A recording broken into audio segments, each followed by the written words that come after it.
We're on in 5, 4, 3. Hey guys, and welcome back to the channel. I'm here with Christine, who you've seen before. Yes, you have. We're gonna talk. We're gonna have a real discussion. Quick explanation, I'm doing my hair. I'm not doing my hair, I just look like this. You brought me on as an expert in this topic because I've been in the trenches of the internet for a very long time. And today's topic is... What is it? Can people do it? We're gonna be delving into some topics such as this. First topic is, what is it? Classically, I consider queerbaiting to be something that's in fictional settings. Oh, that's a tool. You can edit that out. No, it's cultural learning. I've heard it traditionally used in the sense of fiction, where using queer aesthetics and queer subculture and like queer coding as a way of engaging queer people for to gain an audience. I would agree. The only difference I have is like an expansion on that. I think companies can do it too. I think companies mainly do it. You know, you talk about fandom a lot. You talk about TV shows. But I mean, like, even like people that are profiting off of like Target. You know, like during Pride Month. No, because that's just rainbow capitalism. Yeah. If something is like a queer company but doesn't actually do any work in a queer field, but still tries to take on the queer identity. You got any examples?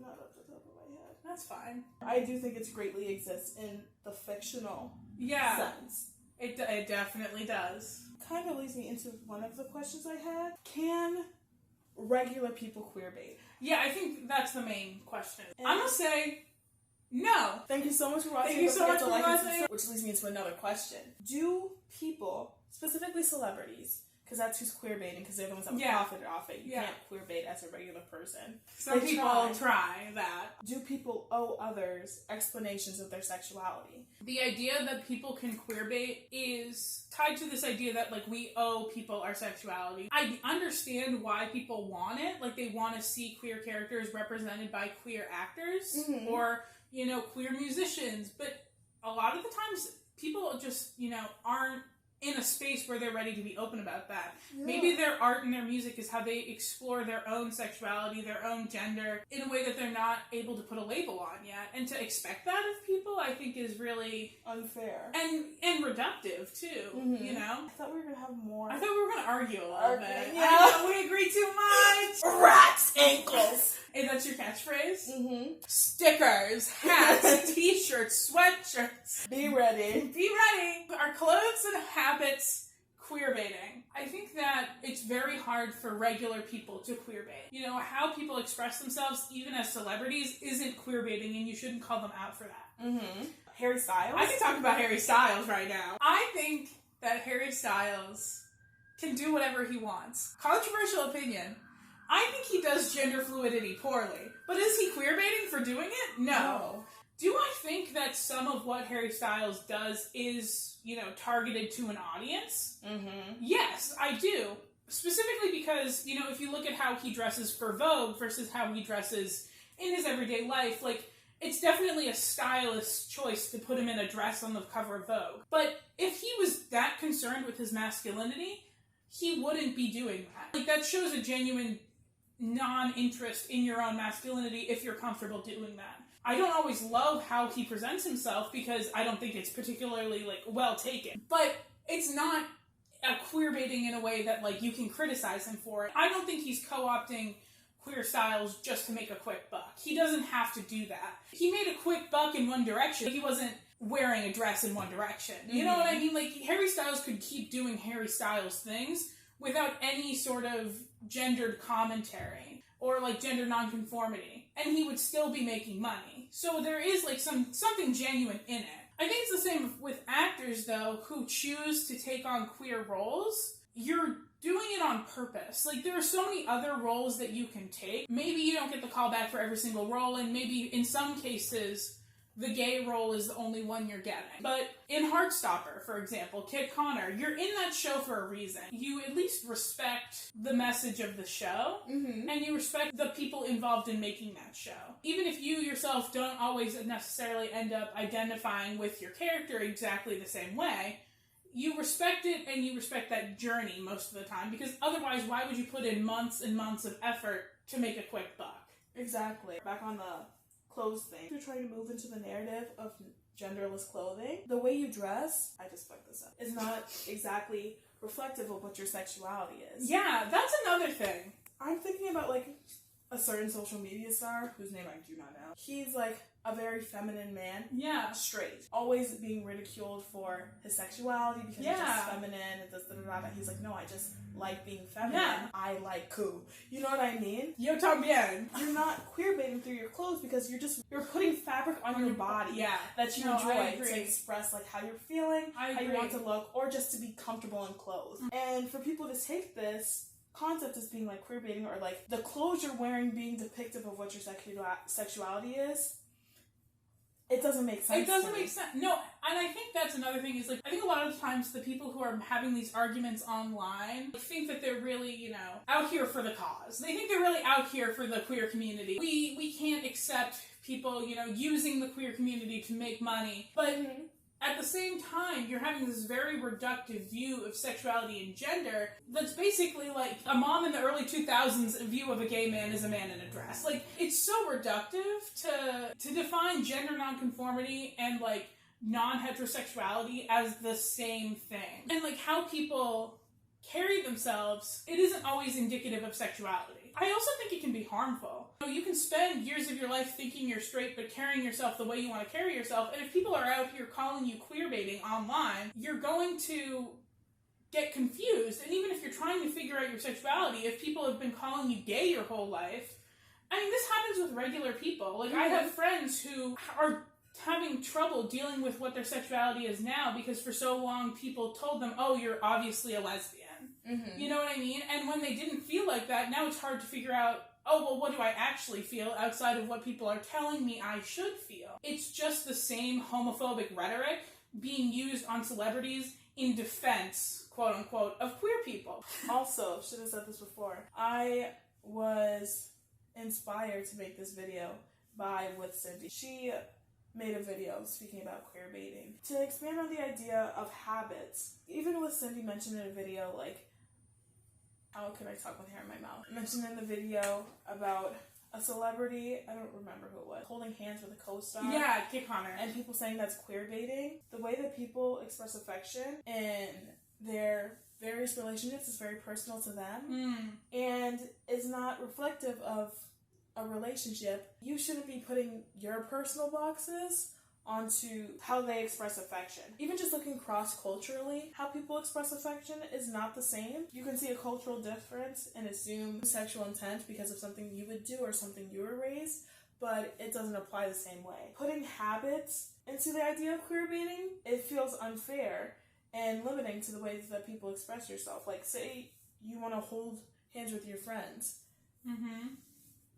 That doesn't mean you're queerbaiting. If you're two people consenting and comfortable in your relationship to do that, you're doing that. You could fuck your friend. It's not queerbaiting. It's the actual actions you're doing because you want to do that. How are you queerbaiting what you're doing? I think fucking your friends is kind of a line, Mom. That's not queerbaiting. It's not queerbaiting. No, it's queer. That's what I'm saying. No, it's just being queer. Yeah. But I'm saying, like, you can't say that someone's habits are queerbaiting because it's just how they're expressing themselves. Yeah, you can't put people in a box. Yeah. Just because of how you interpret their behavior. I agree. I think the point about the cultural differences is really important because you don't know, like, how someone carries themselves, how someone's been taught to carry themselves in a situation. It's very easy to be caught up in, like, our puritanical culture of, like, if you even touch someone, it means you're, like, gonna marry them. You know what I mean? Especially when you bring in, like, heteronormativity and start trying to deal with queer relationships in growing up in that context, it's very easy to be like, oh, something must be happening here just because of how you're seeing it in one image or one interaction. You don't know what they're actually thinking and feeling, especially with celebrities. You don't know these people. Exactly. You know? And, like, you don't know how these people actually feel. With most celebrities, you're never gonna know how they feel. You know who I think does queerbait, though? I think she's doing it on purpose. We kind of addressed this, but delving deeper into it, does it solely apply to shows and corporations, or can individual people queerbait? I think it solely applies to like shows and corporations because there's a whole bunch of people making that decision. You can look into that decision and say, okay, that was a decision that was made by people trying to put people's eyeballs on things. You know that it's a decision. Whereas with people, like, it's just your life. Even though celebrities can have like highly curated images, it's not the people like in the boardrooms at the CW. Yeah. You know what I mean? Talk about real queerbaiting. They made Destiel canon at the end of the show after 15 seasons, right? By just having him say, I love you, and then dying. There are drafts that have leaked, and like conversations that have leaked that they wanted to do it a year before in season 14. Like, all this kind of shit. That's my real video essay, is breaking down the true tea about this show. That is an example of queerbaiting. Shows like Sherlock are an example of queerbaiting. But I also think queerbaiting in shows is like kind of fading out after Supernatural ended. A lot of people use the term the last great American queerbait. And I think that that's kind of true because of like where we are as a society and how we deal with queer representation in the mainstream. It's a lot more acceptable to have a queer character. When you look at what queerbaiting is in fiction, I think you have to ask yourselves, what is the real intention behind this? It's not queerbaiting if two canon gay characters you like don't end up together. It's queerbaiting when two straight men who were written as straight for 10 years don't end up together, but have, you know, like, made jokes about it for 10 years. When you know that the authors and the writers weren't intending for that reading. And like, you can talk about like the problems with queer representation now and how it's changed, but it's not always queerbaiting. And I think people are too happy to latch onto that word. And like, that's why I don't like it being used with people, because I think it's very indicative of a very specific style of fictional content. And to use that type of language around a person's real life reduces what queerbaiting actually is and like the kind of harm it can do in media, and it hurts real people. I brought my notes. I wanted to talk about how a lot of times queerbaiting relates to like queer coding and like how people signal that they are queer and like what those traditional signs are and like how that's kind of changed. The examples that Cindy brings up are a lot more like obvious, like holding hands with like your coworkers. Harry Styles type queer coding is, you know, like feminine dress and all that. And I just didn't know if you had any thoughts on like what we like see as a signal of being queer, like how it's changed and how that affects like what we call queer baiting. Because I think a lot of times, like one thing I've noticed is I think queer styles, I guess you could say, have become a lot more mainstream recently. And so I think it's a lot easier for people to be called out for queer baiting when that's just what's popular. And I think that has to do a lot with like the rise of TikTok too. Like alt TikTok and gay TikTok were kind of the same thing for a hot second. Yeah. I think queer coded characters are starting to completely disappear because we're getting queer characters. Iconic queer coded characters. We have Captain Hook. We have her from the Powerpuff Girls. Which, random rant, my mom didn't let me watch the Powerpuff Girls because she was mad that it was a queer-coded character depicted as this devil. Other people find, like, empowerment in it. And my mom was like, what the fuck, my kids aren't watching that. I do agree, though. I think that, like, the normalization of queer characters... Hot take! They're all villains, though. Hot take. Queer-coded characters are all villains, and nobody everyone's like, we got one. I'm like, he's murdering thousands of people. Yeah. But hot take, I think... sometimes queer representation makes it harder for it to feel authentic. You know what I mean? Like, there's a very specific Alison Bechdel, like, comic strip that I think of. Two women, and it's like, they never show us on TV, and it's a picture of two, like, a straight couple kissing on the television. And then the next photo is, like, 10 years later or whatever, and it's like, they never show us on TV, and it's a picture of two conventionally attractive women kissing on screen. Although it's good that we're getting like queer representation, I also feel like we lose some of the nuance that is present just having queer coded characters. And I think like personally that's why I'm so drawn to queer coding versus queer representation. One, that's because it's what I grew up on, but it's also like sometimes when their entire character is queer, That's what I was gonna you say. lose the nuance. Whereas, like, for example, Friends. A lot of people will interpret Chandler as like a gay man, right? Mm. And even though it's not explicit in the text, like, seeing him as, like, a sarcastic, snarky gay man, but he's still, like, masculine and not, like, a Jack from Will and Grace. Mm. Whereas now, you just get explicitly queer characters that you might not feel represented by. Heartstopper's cute, but I didn't have a Heartstopper experience in high school. You know what I mean? I think a big aspect of this is the fact that in queer representation, they're not overrepresenting, but that is the solo thing they're representing. Yeah. Like, a queer character is just a queer character. And typically, it's not them being the main character. Yeah.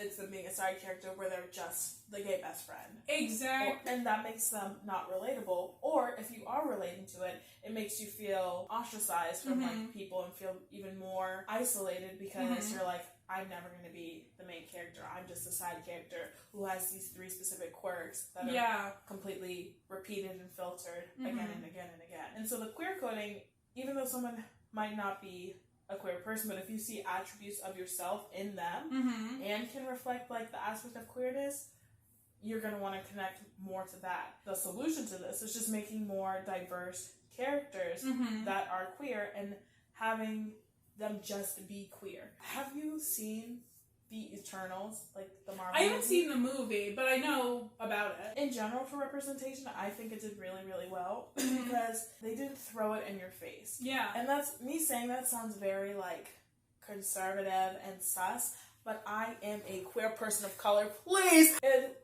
wasn't the sole aspect of the character. It wasn't like the thoughty gay best friend. Yeah. It was more normalized and incorporating more narratives that people can relate to. It makes it better. Yeah. No, I agree. I think it's a hard thing to balance too, because there's a level of you don't want to make everything about the character being gay. You don't want to make everything about like how hard it is to be gay.